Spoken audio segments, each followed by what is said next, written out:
In the summer of 1948, as American cargo planes thundered through the skies over Germany carrying flour, coal, and medicine to a besieged city, a quiet battle was being fought far from the front lines. This was not a battle against the Soviet Union, though they had blockaded 2 million people in West Berlin and threatened to starve them into submission. No, this was a battle fought in conference rooms in Washington, in the corridors of the Pentagon, and in the pages of newspapers across America. It was a battle for credit, a battle for glory, a battle between the newly created United States Air Force and the Army that had birthed it just 1 year earlier. And standing at the center of this storm, watching with growing frustration as his former service and his new rival fought over who deserved praise for keeping the Soviets at bay, was Dwight David Eisenhower, the man who had led the Allied forces to victory in Europe, the general who understood better than anyone that wars are not won by single branches of the military, but by men and women working together toward a common goal. When the Air Force began claiming that their cargo planes alone had saved Berlin from communist domination, Eisenhower had something to say about it, and what he said would cut through the self-congratulation and expose a truth that military leaders have been reluctant to acknowledge ever since. Before we continue with this remarkable story, if you are enjoying this journey through one of the Cold War's defining moments, take a moment to hit that subscribe button and give this video a like. Your support helps us bring you more stories like this one, stories of courage, of conflict, and of the men and women who shaped our world. To understand why Eisenhower's response was so significant, we must first travel back to the spring of 1945, when the guns fell silent across Europe, and the victorious Allies began the monumental task of rebuilding a shattered continent. Germany lay in ruins. Millions of refugees wandered across devastated landscapes. Cities that had stood for centuries were reduced to mountains of rubble. And in the midst of this apocalyptic destruction, 4 nations carved up the defeated Reich like a Christmas turkey. The Americans took the south, the British claimed the northwest, the French controlled the southwest, and the Soviets, who had sacrificed more than 20 million lives to defeat Hitler's armies, occupied the eastern third of Germany. But there was a complication. Berlin, the capital of the fallen Reich, sat 100 miles inside the Soviet zone. Yet the Allies had agreed that this city too would be divided among the victors. And so, surrounded on all sides by Soviet-controlled territory, West Berlin became an island of democracy in a sea of communism. At first, the wartime Allies tried to cooperate. They established the Allied Control Council to coordinate occupation policies. American, British, French, and Soviet generals sat together in the same building, ostensibly working toward the common goal of denazifying Germany and rebuilding its economy. But beneath this veneer of cooperation, tensions simmered. The Americans and British wanted to rebuild Germany quickly, to restore its industrial capacity and prevent economic collapse from spreading across Europe. The Soviets, who had suffered unimaginable devastation at German hands, wanted to strip the country of its industrial equipment and ship it east as reparations. These fundamental disagreements might have remained manageable had larger geopolitical forces not intervened. But in the years following the war, the wartime alliance disintegrated with remarkable speed. Winston Churchill delivered his famous Iron Curtain speech in 1946, warning that Soviet communism was spreading across Eastern Europe.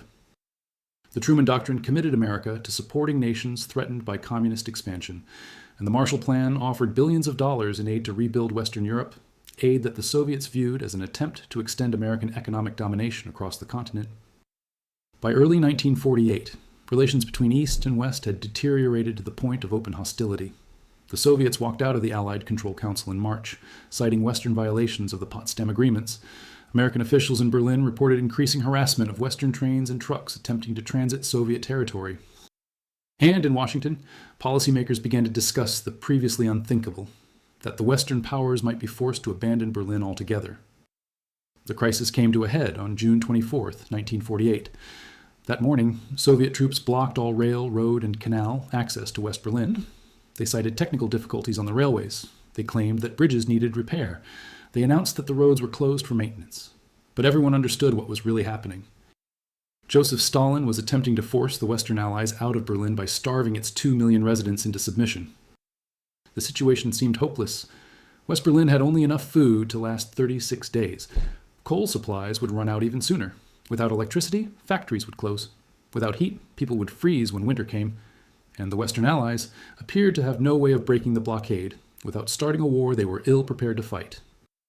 The Red Army in Germany numbered more than 1 million men, supported by thousands of tanks and artillery pieces.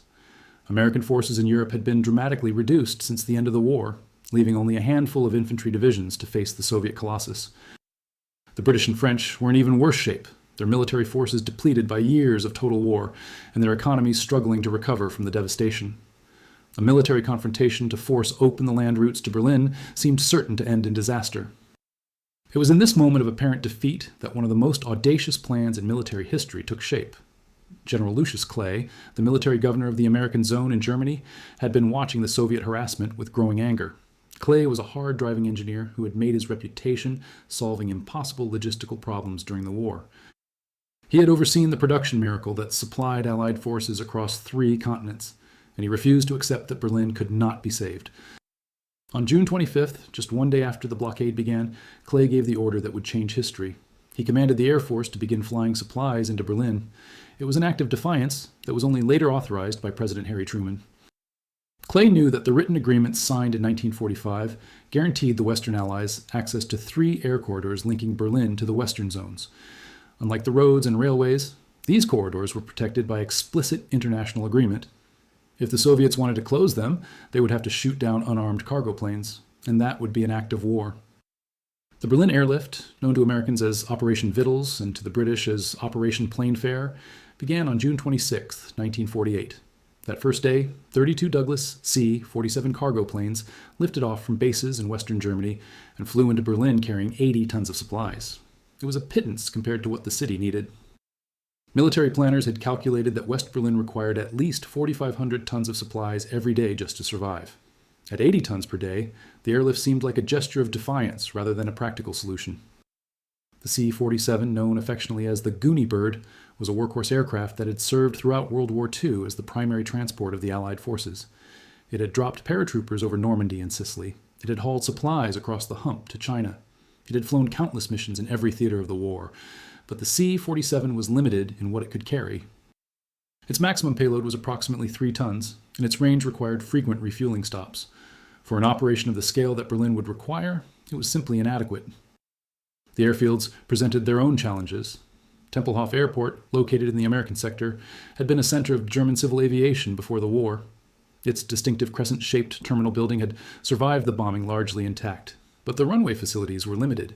Aircraft had to approach over apartment buildings, requiring precise flying to avoid disaster. The residents of these buildings grew accustomed to the roar of engines passing just feet above their rooftops, a constant reminder of the lifeline that kept their city alive. Gatow, in the British sector, was a former Luftwaffe training base with better facilities but limited capacity. The French sector had no suitable airfield at all, a deficiency that would soon be addressed through one of the most remarkable construction projects of the post-war era. Within 90 days, German workers, most of them women, would build an entirely new airport at Tegel, hauling rubble by hand and laying runway surface in conditions that tested the limits of human endurance. Even General Clay was not optimistic. When a newspaper reporter asked him whether the airlift could succeed, Clay responded bluntly. "Absolutely impossible," he said. The idea that a major metropolis could be supplied indefinitely by air alone seemed like a fantasy. Ambassador Walter Bedell Smith, Eisenhower's former chief of staff at Supreme Headquarters Allied Expeditionary Force, cabled Washington with his assessment. Even if the Berliners could be saved from starvation, he wrote, the economic life of West Berlin could not be supported by food alone. Time, he concluded, was working entirely in favor of the Soviets.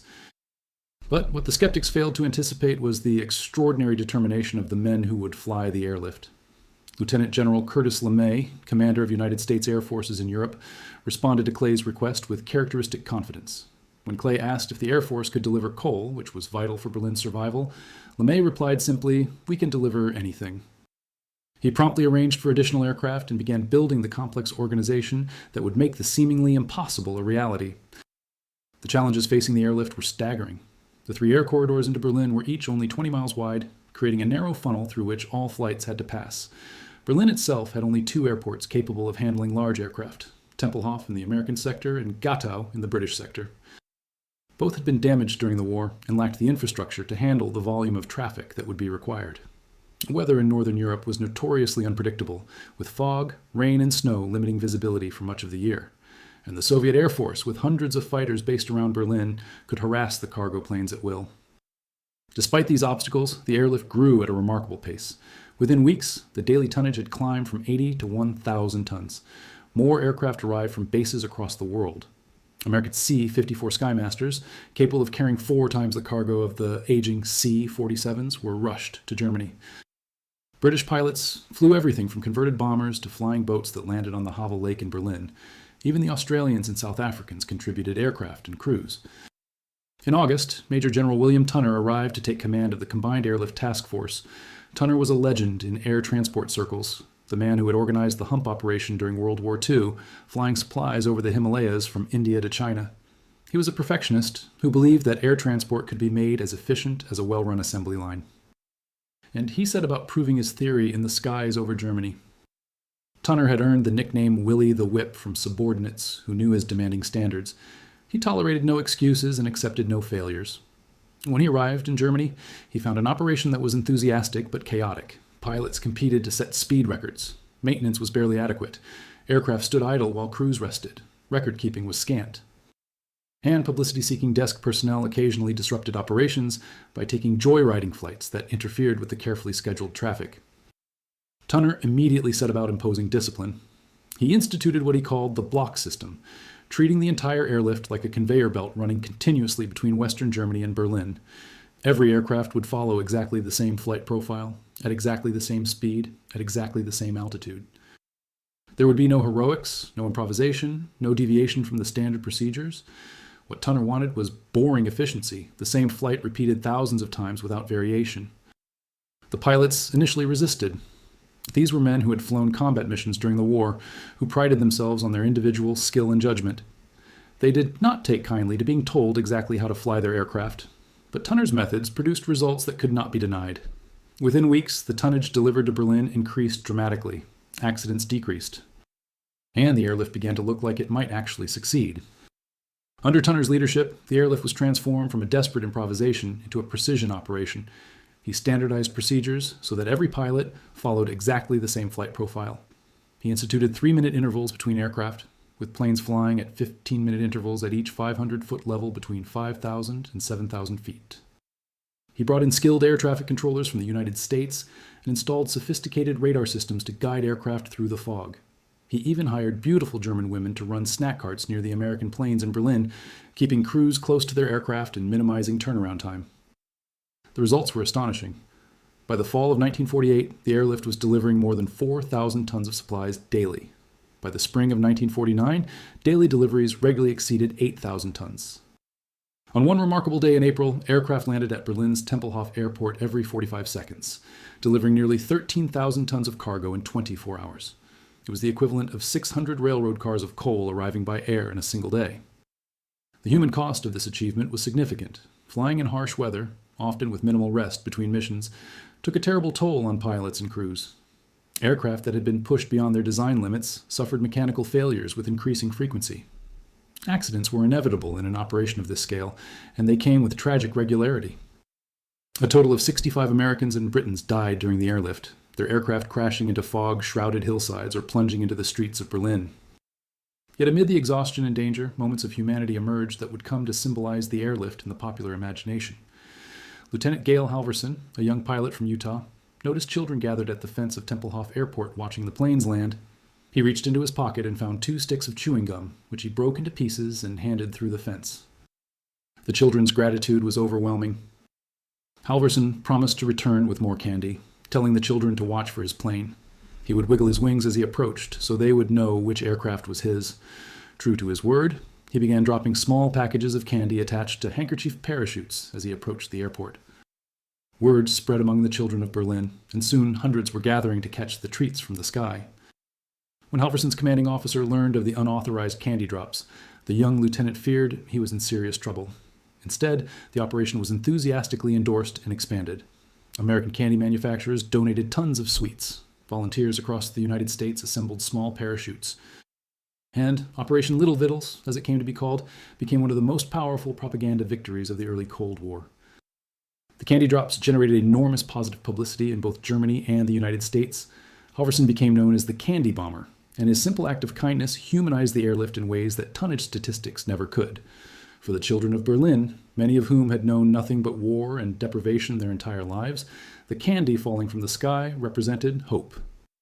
For Americans at home, the image of their pilots bringing joy to suffering children resonated deeply with national values of generosity and compassion.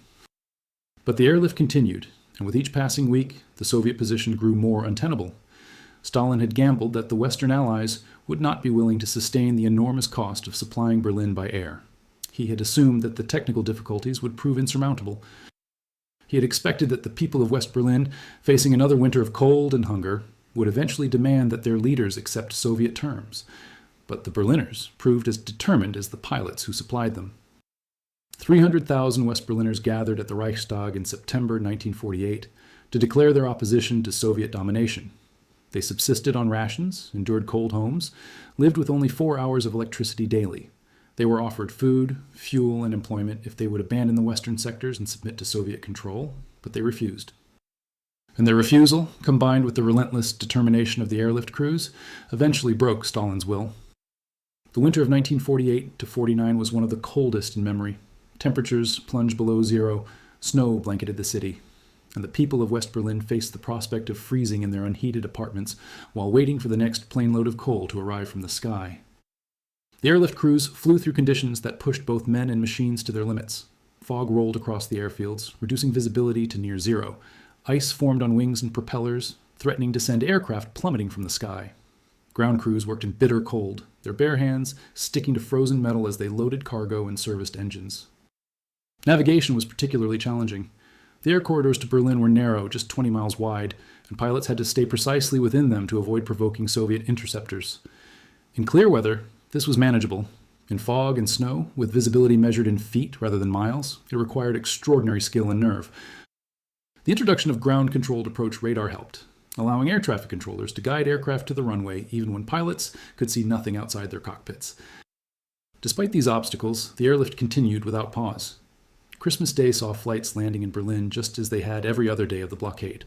The determination to sustain the operation through the worst weather demonstrated a commitment that the Soviets had not anticipated and could not match. The people of Berlin responded with equal determination.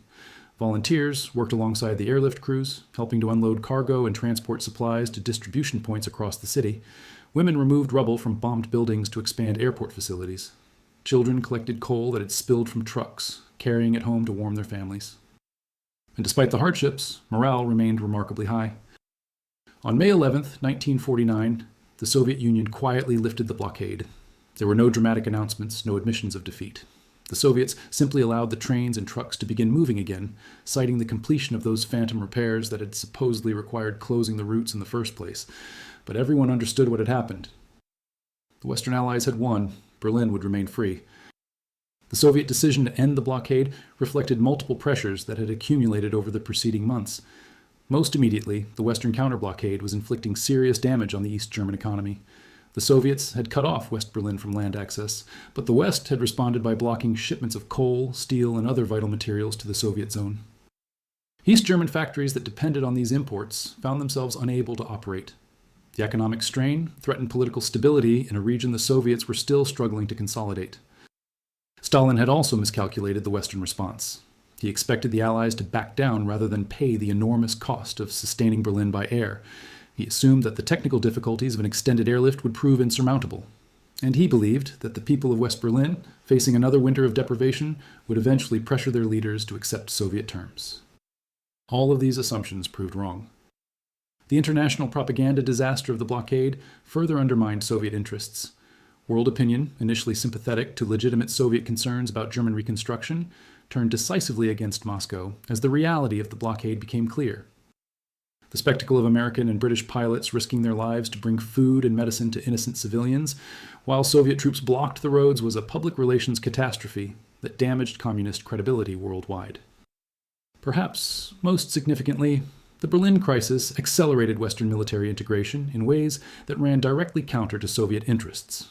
The North Atlantic Treaty Organization was signed on April 4, 1949, just weeks before the blockade ended. The alliance committed its members to mutual defense, establishing that an attack on one would be considered an attack on all. American troops would remain in Europe not as occupation forces, but as alliance partners, guaranteeing that any Soviet advance would immediately involve the United States in a European war. The success of the Berlin airlift was immediately recognized as one of the great achievements of the Cold War era. But the question of who deserved credit for this victory became a matter of intense controversy. The newly created United States Air Force, which had only become independent from the Army in September 1947, was eager to claim the airlift as proof of its indispensability. Air Force leaders pointed to the raw statistics. 277,000 flights, 2.3 million tons of supplies delivered, a city of 2 million people sustained for nearly a year by air power alone. This was, they argued, the ultimate demonstration of what air power could achieve. Air Force publications trumpeted the victory. Aviation magazines filled their pages with stories of heroic pilots and miraculous logistics. Air Force generals gave speeches claiming that air power had saved Western civilization from communist domination. And there was certainly truth in these claims. Without the cargo planes and the men who flew them, West Berlin would have fallen to the Soviets. The airlift was an extraordinary achievement that deserved recognition. But there was another perspective, one that Army leaders were increasingly reluctant to see obscured by Air Force triumphalism. The cargo planes could only deliver their supplies because the ground forces in Berlin held firm. 10,000 American soldiers, along with their British and French counterparts, maintained order in the western sectors throughout the blockade. They guarded the airports where the planes landed. They distributed supplies to the civilian population. They stood face to face with Soviet troops at checkpoints across the city, refusing to back down despite being hopelessly outnumbered. The daily life of these soldiers was one of constant tension and vigilance.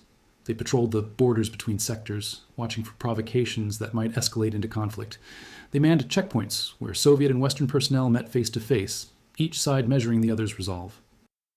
They responded to incidents that threatened to spiral out of control, exercising judgment and restraint that prevented accidents from becoming catastrophes. The soldiers also played a crucial role in maintaining civilian morale. They organized recreational activities for German children. They contributed to relief efforts that supplemented the airlift supplies. They provided a visible presence on the streets of West Berlin that reassured residents they had not been abandoned. And they built relationships with the German population that began to transform the relationship between former enemies. For many of these soldiers, service in Berlin during the airlift was a defining experience. They were witnesses to history, participants in one of the Cold War's pivotal moments. They saw democracy defended, not through combat, but through steadfastness, not through weapons, but through the daily commitment to remain at their posts, regardless of the risks. And they learned lessons about deterrence and alliance that would shape American military thinking for decades to come.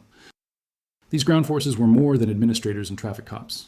They were the physical manifestation of American commitment to Berlin. If the Soviets had believed that the Western Allies would abandon the city at the first sign of trouble, they might have moved to occupy it by force. But the presence of American soldiers made clear that any Soviet advance would mean war with the United States. The soldiers in Berlin were tripwire forces, designed not to defeat a Soviet attack, but to ensure that any attack would immediately involve American casualties, and thus trigger American retaliation. This concept of tripwire deterrence was central to Western strategy in the early Cold War. The Western Allies knew they could not defeat the Red Army in a conventional war on the European continent. Soviet forces outnumbered them 3 to 1 or more. But the Western Allies possessed something the Soviets did not: nuclear weapons. American B-29 bombers, the same aircraft that had dropped atomic bombs on Hiroshima and Nagasaki, were deployed to British bases during the Berlin crisis. Though none of these particular aircraft were actually configured to carry nuclear weapons, the Soviets could not know that. The threat of nuclear retaliation, made credible by the presence of American forces who would be killed in any Soviet advance, deterred Stalin from attempting to seize West Berlin by force. The deployment of B-29 bombers to England in July 1948 marked a watershed in the Cold War. For the first time, American combat aircraft were stationed on foreign soil during peacetime. It was an arrangement that would continue and expand over the following decades, as American bases spread across Europe, Asia, and beyond. The bombers were stationed at 3 Royal Air Force bases: Lakenheath, Marham, and Sculthorpe. Initially planned as a 30-day deployment, the arrangement was extended first to 60 days, then to 90, and eventually became permanent. By 1955, nearly 82,000 American Air Force personnel would be stationed at more than 80 British installations. The presence of these nuclear-capable bombers sent a powerful message to Moscow. An attack on Western Europe would not be answered solely by the outnumbered ground forces struggling to hold the line. It would bring nuclear devastation to Soviet cities. The cost of aggression would not be the occupation of Berlin or even the conquest of Western Europe. It would be the destruction of the Soviet homeland. This extended deterrence, as the strategists would later call it, depended on the credibility of American commitment. Would the United States really risk a nuclear war to defend Berlin, a city of no inherent strategic value, located 100 miles inside Soviet-controlled territory? The soldiers stationed in Berlin helped answer that question. Their presence ensured that any Soviet attack would kill American service members, making American retaliation not merely possible, but politically necessary. Dwight Eisenhower understood this dynamic better than almost anyone alive. He had commanded the largest amphibious invasion in history, coordinating ground, air, and naval forces across a front stretching from Norway to the Mediterranean. He knew that military operations succeed not because of the brilliance of any single service, but because of the integration of all arms working toward a common objective. And he grew increasingly frustrated as he watched the Air Force claim sole credit for the Berlin victory while minimizing the essential contributions of the ground forces. Eisenhower's views on inter-service rivalry were shaped by bitter experience. During World War II, he had struggled constantly to keep the competing egos of his subordinates focused on the enemy rather than on each other. British and American generals fought over strategy and resources. Army and Army Air Forces commanders disputed priorities and allocations. Even the normally cooperative relationship between ground and air forces was strained by disagreements over whether to support tactical operations or conduct strategic bombing. The disputes between Bernard Montgomery and George Patton became legendary, threatening at times to derail the entire Allied war effort. Montgomery, cautious and methodical, clashed repeatedly with Patton, aggressive and impulsive. Each believed himself the superior commander. Each lobbied constantly for resources and priority. And each was willing to criticize the other in terms that verged on insubordination. Eisenhower spent countless hours managing these personalities, stroking egos and adjudicating disputes. He learned that military operations fail not only because of enemy action, but because of internal divisions that sap energy and resources. He came to understand that coalition warfare requires extraordinary diplomatic skills, the ability to build consensus among partners who may have fundamentally different interests and perspectives. The experience left Eisenhower with a deep skepticism about claims of military supremacy by any single service or arm. He had seen air power advocates promise that strategic bombing would bring Germany to its knees without the need for ground invasion. The promise proved hollow. Thousands of bombers dropping millions of tons of explosives failed to break German will or destroy German industrial capacity. Victory required ground forces slogging through France and Germany, paying in blood for every mile of advance. He had also seen ground force commanders who underestimated the contribution of air support. The breakout from Normandy demonstrated the devastating effect of tactical air power on enemy formations. The carpet bombing that preceded Operation Cobra shattered German defenses and enabled the dramatic armored advance that liberated France. Without air superiority, the ground campaign would have been far more costly and might not have succeeded at all. After the war, Eisenhower had served as Army Chief of Staff, watching with dismay as the newly independent Air Force and the Navy engaged in increasingly bitter struggles over roles, missions, and budget allocations. The so-called Revolt of the Admirals in 1949 saw Navy leaders publicly attack Air Force strategic bombing doctrine and question the effectiveness of the B-36 bomber. Air Force generals responded with equally heated defenses of their service and attacks on Navy aviation programs. The spectacle of senior officers publicly feuding while the nation faced potential war with the Soviet Union appalled Eisenhower. In his writings and speeches, Eisenhower repeatedly emphasized that separate ground, sea, and air warfare was gone forever.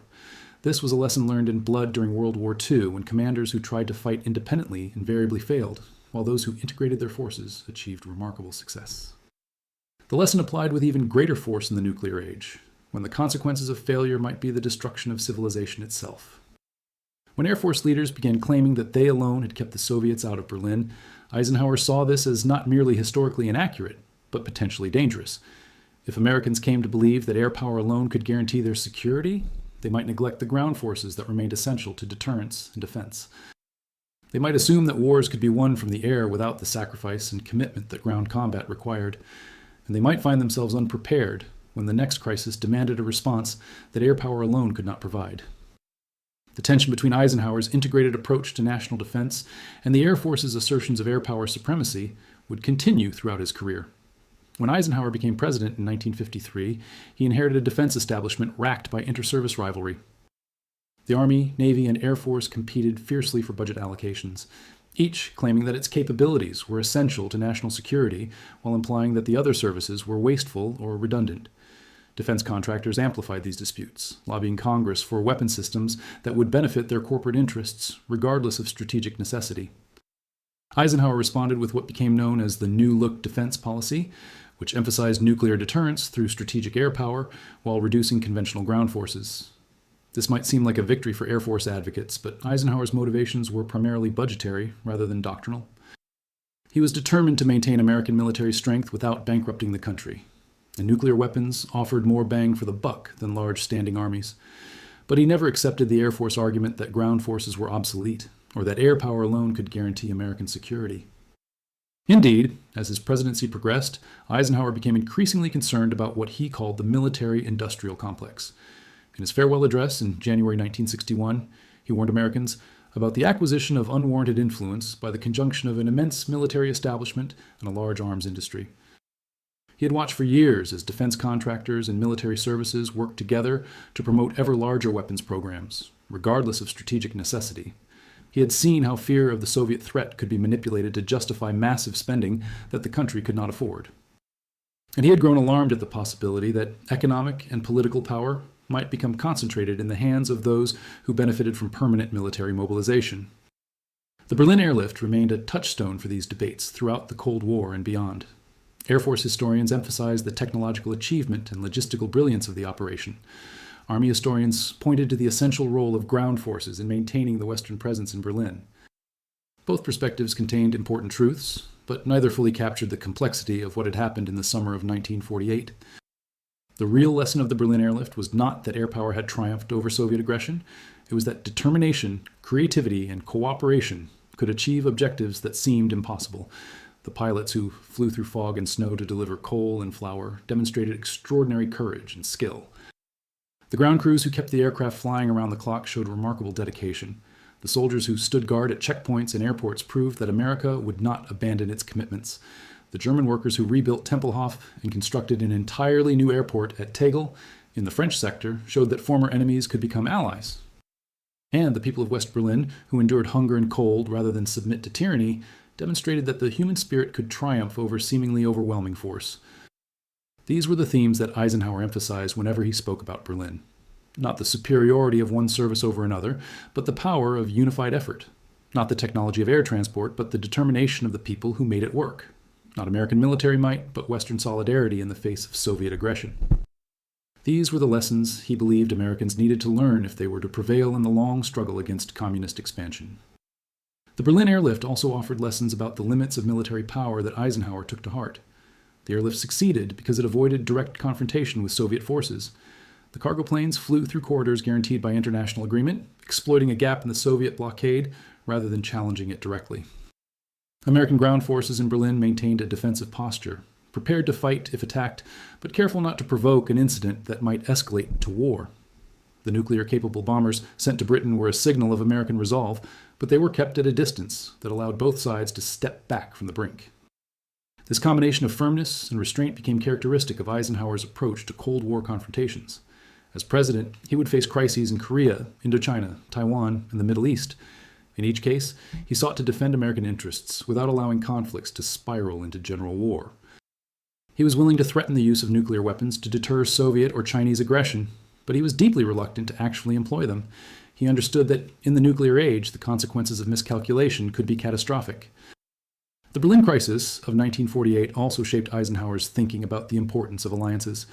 The airlift was a combined operation involving American, British, French, Australian, and South African forces. It demonstrated that the Western democracies could work together effectively despite their different national interests and military traditions. And it led directly to the creation of the North Atlantic Treaty Organization in April 1949, establishing the alliance that would defend Western Europe throughout the Cold War. Eisenhower would become the first Supreme Allied Commander of NATO forces in 1951, returning to Europe to build the military structure that would deter Soviet aggression for the next 4 decades. In this role, he worked to integrate the military forces of a dozen nations into a coherent fighting force, applying the lessons he had learned in World War II about the challenges of coalition warfare. He emphasized the need for standardized procedures, common equipment, and unified command, pushing back against national sensitivities that threatened to undermine military effectiveness. The experience reinforced Eisenhower's conviction that American security depended on strong alliances. The United States could not defend the free world alone. It needed partners who shared its values and were willing to contribute to collective defense. And those partners needed to see evidence of American commitment, not just in words, but in the presence of American forces on their soil. The soldiers stationed in Berlin were part of a larger network of American deployments across Europe and Asia, deployments that demonstrated to allies and adversaries alike that the United States would stand by its commitments. The construction of Tegel Airport in the French sector stands as one of the most remarkable engineering achievements of the airlift. When the blockade began, the French sector had no facility capable of handling the large cargo aircraft that were the backbone of the operation. Building a new airport from scratch seemed impossible given the time constraints and the shortage of equipment and materials. Yet within 90 days, German workers constructed a runway capable of handling the heaviest aircraft in the airlift fleet. Most of these workers were women, the Trümmerfrauen, or rubble women, who had been clearing bombed buildings since the end of the war. They hauled debris by hand, mixed concrete with primitive equipment, and laid pavement in conditions that tested the limits of human endurance. The project became a symbol of German determination and Western solidarity. French engineers designed the facility. American equipment contributed where available. But the backbreaking labor was performed by Berliners themselves, working 12-hour shifts to complete the impossible on schedule. When Tegel opened in November 1948, it immediately became one of the busiest airports in the world. One dramatic incident demonstrated the cooperation and determination that made such achievements possible. A Soviet-controlled radio tower stood in the approach path to the new runway, making landings dangerous. French authorities asked the Soviets to remove it. The Soviets refused. The French commanding general, faced with an apparently insoluble problem, simply ordered his engineers to blow up the tower. When the Soviets protested, he calmly replied that he had asked them to remove it, and they had refused. The tower was now removed. This understanding of deterrence and alliance politics would guide Eisenhower throughout his presidency. He resisted pressure from military leaders who wanted to withdraw American forces from Europe and rely solely on nuclear weapons for defense. He maintained substantial ground forces in Germany even as he cut overall military spending. And he worked to strengthen NATO as an institution, believing that a unified alliance was more effective than bilateral arrangements that could be played off against each other. The debates over credit for the Berlin airlift eventually faded as new crises captured public attention. Korea, Hungary, Suez, the space race, Cuba, Vietnam. These conflicts and competitions dominated the Cold War agenda, pushing the memories of 1948 into the background. But the fundamental questions raised by the Berlin crisis remained relevant. What role should air power play in American strategy? How should ground forces be structured and deployed? What is the proper balance between nuclear and conventional capabilities? How can the United States maintain its commitments without overextending its resources? These questions continue to resonate in the 21st century, and the United States Air Force remains a powerful institution, deploying capabilities that Eisenhower could barely have imagined. Strategic bombers can strike targets anywhere on Earth within hours. Unmanned aerial vehicles provide persistent surveillance and precision strike capabilities. Space-based assets enable communications, navigation, and intelligence gathering on a global scale. Air power advocates point to these capabilities as evidence that their service remains essential to American security. But ground forces continue to play crucial roles that air power cannot fulfill. American soldiers have fought counterinsurgencies in Iraq and Afghanistan, building relationships with local populations and providing the security necessary for political progress. They have trained partner forces in dozens of countries, extending American influence without large-scale deployments. They have responded to humanitarian crises, delivering aid and restoring order in the aftermath of natural disasters. And they have maintained presence in Europe, Asia, and the Middle East, demonstrating American commitment to allies and deterring potential adversaries. The inter-service rivalries that frustrated Eisenhower have never fully disappeared. The Army, Navy, Air Force, Marine Corps, and now Space Force continue to compete for resources and influence. Each service develops its own doctrine, procures its own equipment, and cultivates its own relationships with Congress and defense contractors. The Joint Command structure established by the Goldwater-Nichols Act in 1986 has improved cooperation in combat operations, but it has not eliminated the underlying tensions that arise when independent organizations compete for shares of a limited budget. What has changed is the recognition that modern warfare requires integration of all capabilities.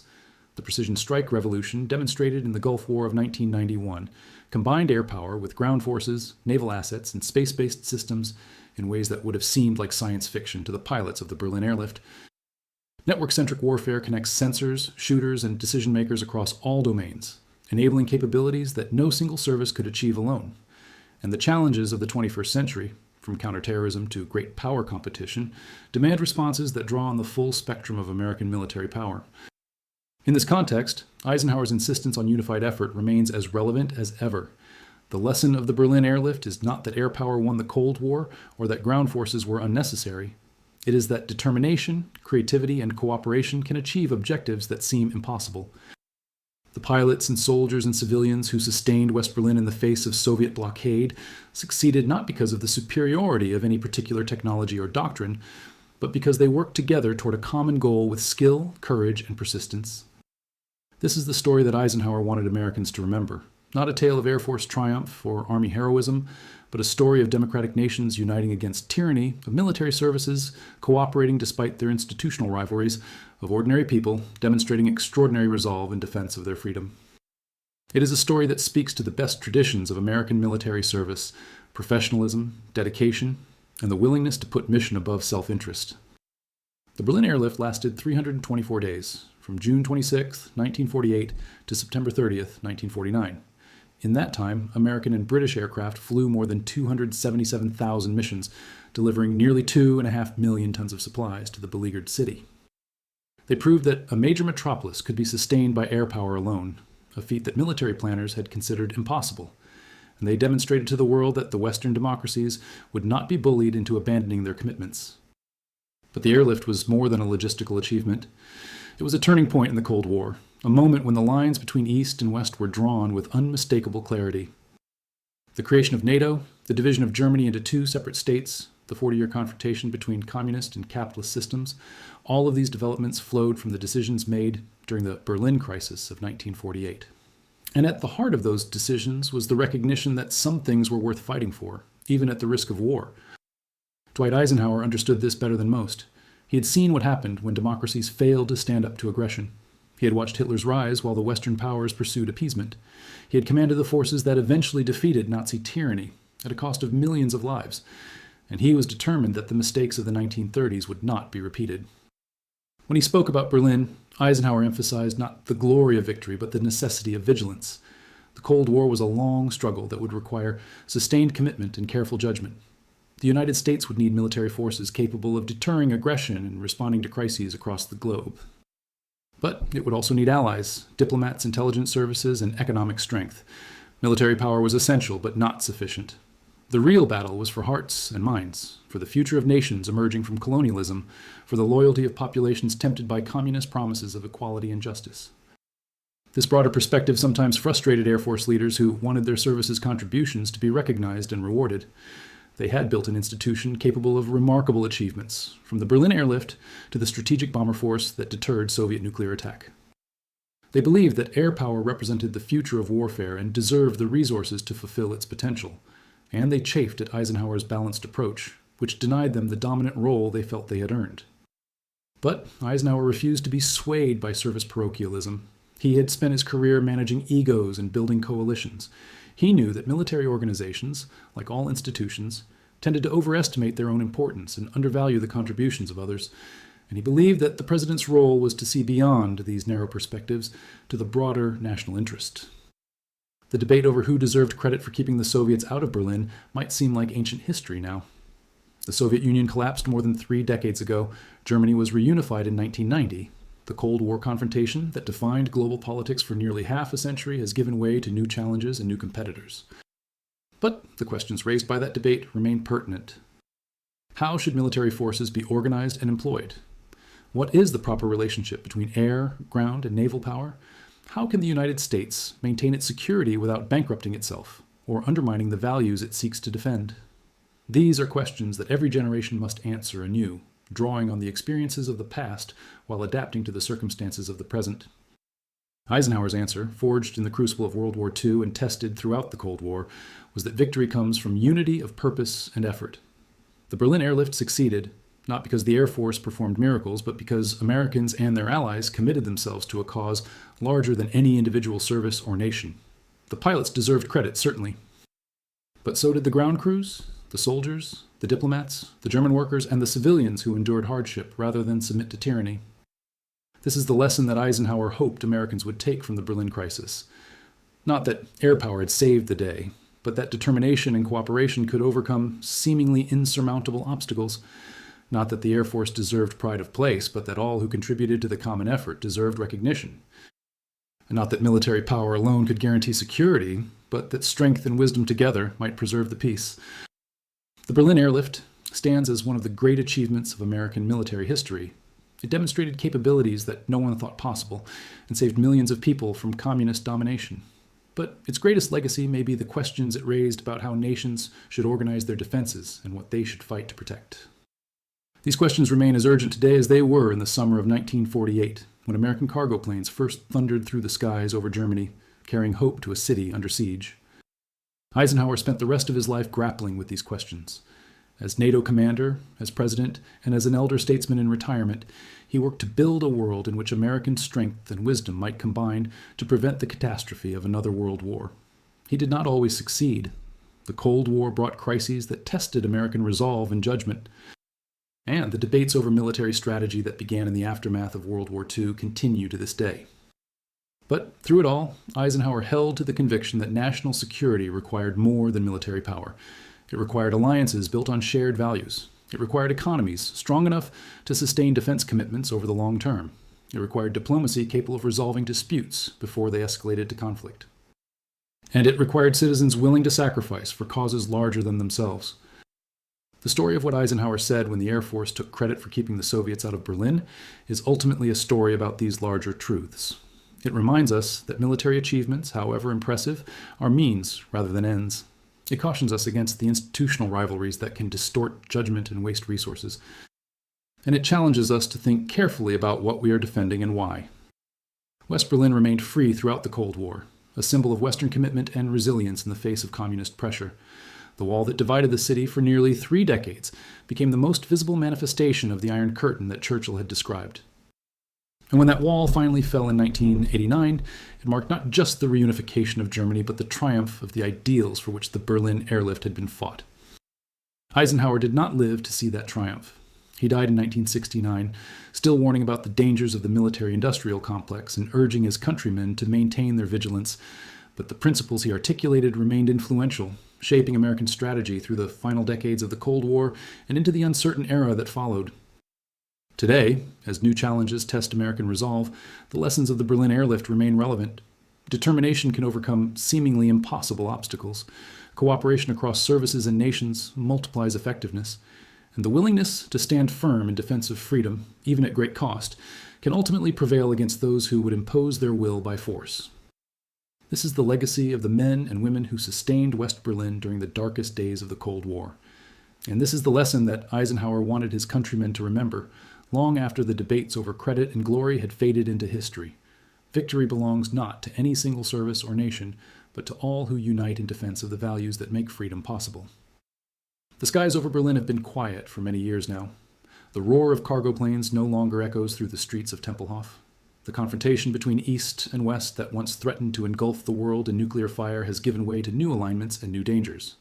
But the questions raised during that pivotal summer of 1948 continue to demand answers. How should democracies respond when aggressors threaten their allies?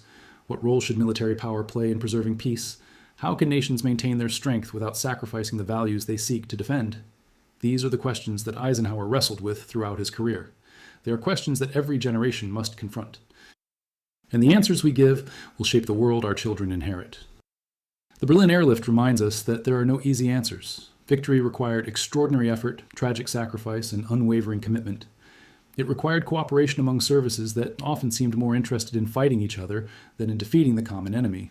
And it required the support of citizens who understood that some things were worth defending, even at great cost. Eisenhower understood all of this. When the Air Force claimed sole credit for keeping the Soviets out of Berlin, he reminded his countrymen that the victory belonged to everyone who contributed to the common cause. The pilots deserved honor. The ground crews deserved recognition. The soldiers who stood guard deserved gratitude. And the people of West Berlin, who endured so much rather than surrender their freedom, deserve to be remembered as heroes of the Cold War. This is the story of the Berlin airlift. Not a tale of Air Force triumph, but a story of human determination in the face of tyranny. Not a celebration of military technology, but a reminder that courage and cooperation can overcome seemingly impossible odds. And not a settling of scores between rival services, but an affirmation that free peoples, working together, can defend the values that give meaning to their lives. The cargo planes that flew into Berlin carried more than flour and coal. They carried hope. They carried the promise that the Western democracies would not abandon those who trusted them. And they carried a message to the world that some things are worth fighting for, even when the odds seem hopeless. This message resonates across the decades, speaking to us still. In a world that often seems divided and uncertain, the Berlin airlift reminds us what unity of purpose can achieve. In an era of institutional rivalries and political disputes, it challenges us to focus on what unites rather than what divides. And in a time when the values of democracy and freedom face new challenges, it inspires us to stand firm in their defense. Dwight Eisenhower devoted his life to these ideals. From the beaches of Normandy to the conference rooms of the White House, he worked to build a world in which peace and freedom might flourish. He did not always succeed.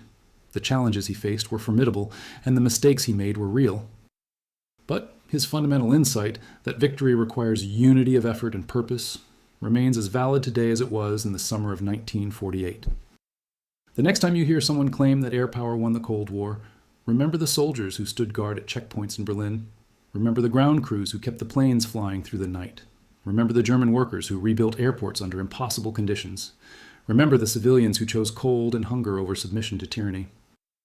And remember Dwight Eisenhower, who understood that all of them together, working toward a common goal, achieved something that none could have accomplished alone.